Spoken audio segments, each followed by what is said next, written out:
हमने कांग्रेस के साथ में एक तरफा प्यार सैक्रिफाइस के साथ किया।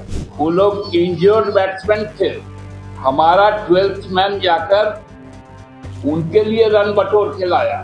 16 वाला भी सपना देख रहा है और 21 वाला भी तो सपना देख रहा है।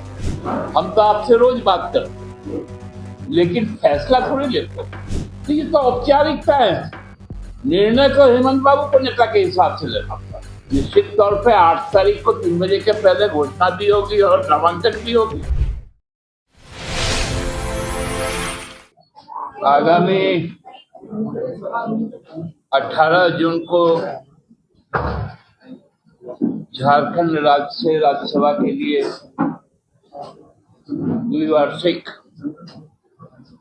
2 सीटों के लिए चुनाव होना तय। मतदान की तिथि निर्धारित है, लेकिन राज्यसभा में मतदान हो ये कोई अनिवार्य शर्त नहीं,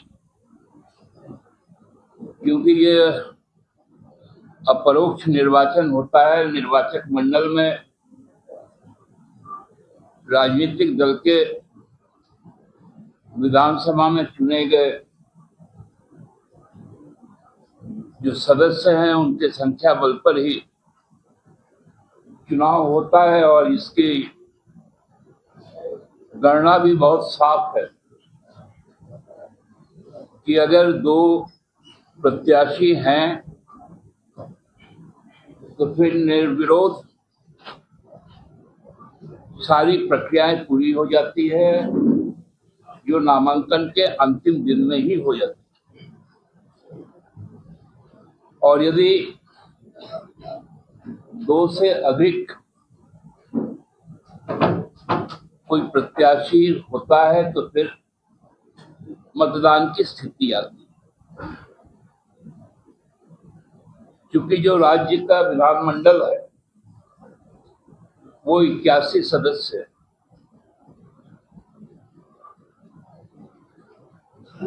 उसको परिकल्पना कर लिया जाता है निर्वाचन की स्थिति में कि संपूर्ण संख्या जो 81 है उसमें यदि 3 लोग आते हैं तो 81 को यदि हम 3 से भागा देते हैं तो 27 की संख्या आती है, और उसमें 1 जोड़ दिया जाता है प्लस, इक्वल से 1 प्लस, मतलब 28। जो दलगत स्थिति है झारखंड विधानसभा में, जो चुनावपूर्ण गठबंधन था, उसमें झारखंड मुक्ति मोर्चा, भारतीय राष्ट्रीय कांग्रेस, राष्ट्रीय जनता दल और भारतीय communist party Marxist Leninist liberation के 2 उम्मीदवार, कुल 56 सदस्य हैं। तो यदि उस दृष्टिकोण से भी हम देखेंगे तो हमारे पास जरूरी आंकड़े हैं, और हमारा गठबंधन दोनों सीटों पर अपनी जीत दर्ज करवाने के लिए पर्याप्त है। आप सबको मालूम होगा कि 2024 का लोकसभा का चुनाव और विधानसभा का चुनाव,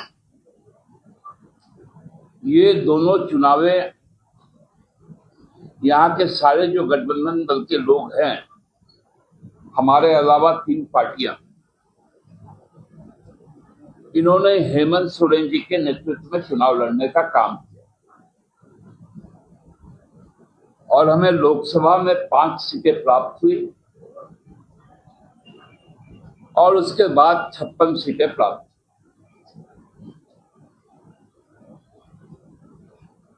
और हमने सरकार का भी गठन किया।